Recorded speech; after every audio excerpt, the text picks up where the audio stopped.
Welcome to the channel. Today I want to tell you about the animated movie, Nimona.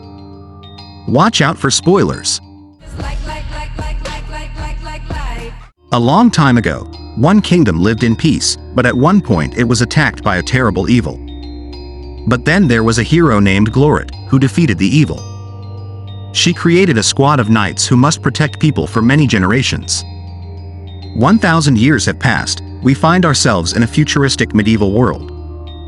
The kingdom is preparing to knight the descendants of Glorit, but this time the knight will be a simple guy named Ballister, who since childhood aspired to become a knight. Ballister doesn't think people believe in him, because he's not a member of the hero dynasty. His best friend Ambrosius supports Ballister, saying that they love him, for he is the best of all. The heroes prepare to be knighted and the headmaster hopes for them. The heroes stand before the queen. Ambrosius is successfully knighted. Ballister comes out next. The queen knights him. At first no one claps, but then people show admiration for Ballister. He draws his sword, which he suddenly fires at the queen.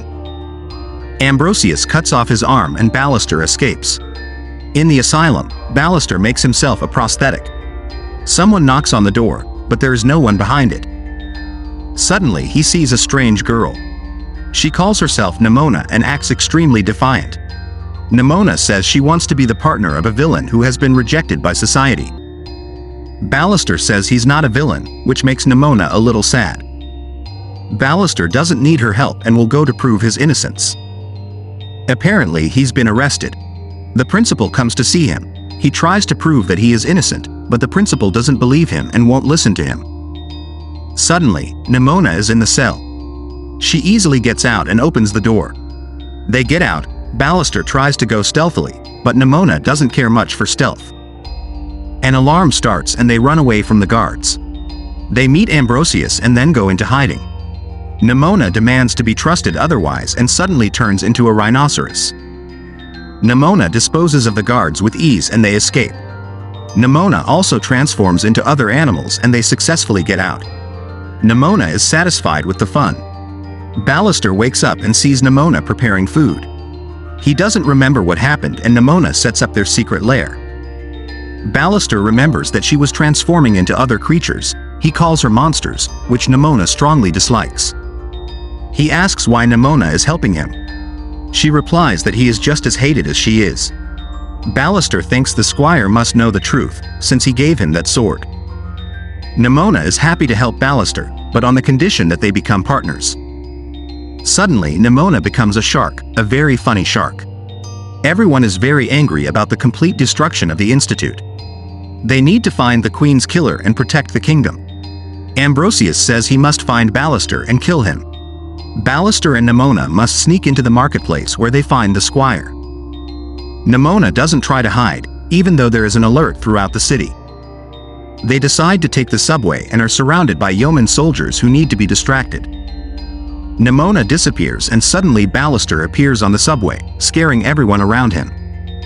Nimona successfully distracts the guards and they leave. Ambrosius notices that they have boarded the subway and are headed for the market. Ballister would like to see Nimona as normal, just a girl. He wants to know how she became that way. Nimona agrees to tell the story. She tells what was a normal girl, then she met a wishing well. She made a wish to be crushed on the subway. Turns out she was just messing with Ballister. At the station, they're met by a lot of guards. They burst into the train car, but Nimona and Ballister have already escaped. They spot the squire. Nimona turns into a boy, and Ballister hides in the car. Nimona asks the squire for help. He doesn't want to help and Nimona chases after him. Ballister and Nimona stuff the boy in the trunk and take off. They stop in a deserted place. Nimona has an arrow in her leg, but she apparently doesn't care much about it. Ballister wonders what it's like to turn into other creatures. Nimona says it's like sneezing. In another form she feels free.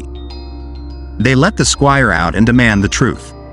He says it wasn't his fault and shows the phone recording. The principal replaces Ballister's sword with another.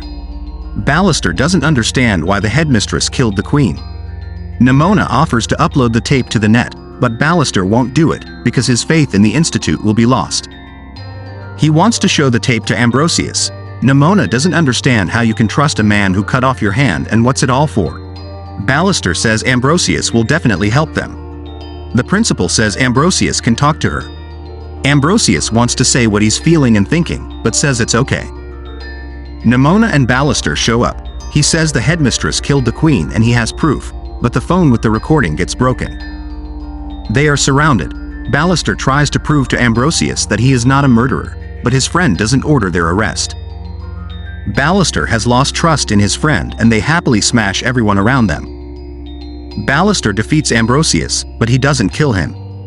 Ballister is surrounded by guards and Nimona prepares to attack them, but she is caught. Nimona transforms into a dragon and fights them all off. She also saves a little girl, but the girl calls her a monster, which saddens Nimona. Nimona doesn't want to talk about it. She is sad that kids want to be heroes who will stick a sword into anyone who is different from them. It makes her sad that everyone in the kingdom wants to pierce her heart. Ballister says they'll get out together. He's lost faith in everything he loved. Nimona says he believed in her and they won't run away. They will clear Ballister's name and be partners. Ambrosius comes to the headmaster and demands to be told the truth. The headmaster says that she has always only wanted to protect the kingdom and then stabs Ambrosius. Ambrosius dies strangely squirming, and then Ballister appears with a recording of the principal confessing to killing the queen. Nimona and Ballister then successfully fly away. They upload the video to the net and have a nice time playing a board game.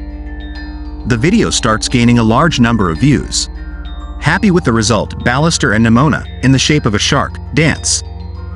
And everyone in the kingdom learns the truth. Ambrosius wants to arrest the headmaster, but she shows him the scroll. Ballister receives a message from Ambrosius. He goes to the bar and meets with him. At the news, the headmaster says that the tape is not true and the kingdom is threatened by a creature that can take any form. Ambrosius says he believes him and together they can defeat it. Ballister is happy that they will crush the headmaster together, but Ambrosius means to destroy Nimona. He shows a scroll that shows Nimona as a huge monster. Ballister doesn't want to believe it and leaves. Ballister returns to the lair and shows Nimona the scroll. Nimona says she's never been one, but Ballister accuses her of using it to destroy everyone. Knights burst into the lair and Nimona escapes. She ends up at the well she was talking about. We are shown Nimona trying to make friends with everyone but being turned away. She then notices a girl at the well. The girl noticed her and Nimona made her first friend. They began to have fun together. Nimona showed what she could be and the girl was not afraid of her. At one point, the other villagers saw Nimona and thought she was a monster. They started stabbing and burning her and then the whole village caught fire due to the man's fault. The girl who was Glorit began to see her as a monster. Nimona begins to feel extreme anger because everyone thinks she is a monster. Ballister is interrogated and then sees Nimona approaching. Nimona has already reached the city. Alarms begin to sound. The city's defense tries to confront her, but nothing works. Ballister regrets what he's done. On the director's orders, the huge cannon on the wall turns towards the city. Nimona gets to the statue of Glorit and wants to pierce her heart. Suddenly, she is stopped by Ballister. He apologizes to Nimona and says he understands her. Nimona turns into a girl and hugs Ballister. The director orders a shooting, but Ambrosius says it's over. The director kills the guards and activates the cannon. Nimona decides to destroy the cannon, saying it's time to rewrite history. Turning into a large bird, she covers the shot with herself. Ballister sees particles falling to the ground. Perhaps he is now in a better world. The people are now living a peaceful life, having gotten rid of the cannons on the wall. The people of the town now consider Nimona a hero. This is where the animated movie ends. Nimona. Very interesting movie where an interesting idea is laid down. I liked the main characters, especially Nimona. Also can be emphasized a very high quality style of drawing. Write in the comments what you think about the movie. Subscribe to the channel to see more interesting retellings.